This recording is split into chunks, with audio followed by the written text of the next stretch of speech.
ഒരു ദുഃഖം പറയാണ്ട് ദുഃഖ വാർത്ത. കാരണം എന്താ വെച്ചാൽ എൻ്റെ താറാവിന് നല്ല എന്താണ് മരണത്തിൽ നിന്ന് തന്നെ ഞങ്ങൾ രക്ഷപ്പെടുത്തിയെന്ന് പറയണം. 3 ഞങ്ങൾ ചത്ത്. പിന്നെ ഇതാണ് പിന്നെ ഒന്ന് ജീവിച്ചിരിക്കണത്. ഞങ്ങളിങ്ങനെ മരുന്ന് കൊടുത്തിട്ട് അങ്ങനെയൊക്കെയാണ് ഇങ്ങനെ ഇപ്പം രക്ഷപ്പെടുന്നത്. ഇപ്പം ഞങ്ങൾ ഒരു കൂട്ടുന്ന അങ്ങനെ ഞങ്ങളിങ്ങനെ ഉമ്മാൻ്റെ വീട്ടിൽ പോയപ്പോൾ അതിനിങ്ങനെ കാട്ടി. ഉമ്മാൻ്റെ വീട്ടിൽ പോയപ്പോൾ അങ്ങനെ അവിടെ ഞങ്ങൾ ഉണ്ടായിരുന്നില്ല. അപ്പോൾ ഇങ്ങനെ ഏതോ ഒരു നായ പട്ടി അങ്ങനത്തെ പൂച്ച വന്നുകൊണ്ട് ഞങ്ങൾ താറാവിനെ അങ്ങനെ മാന്തി അതിൻ്റെ തലയൊക്കെ വേറൊന്നിൻ്റെ തലയൊക്കെ പോയി.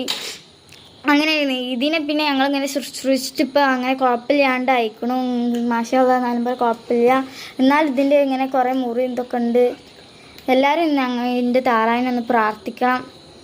പാവം എൻ്റെ താറാവ്. പിന്നെ എൻ്റെ മൂന്നാമത്തെ ഫസ്റ്റത്തെ 2 ഉണ്ടായിരുന്നു കേട്ടോ കുഞ്ഞുങ്ങൾ.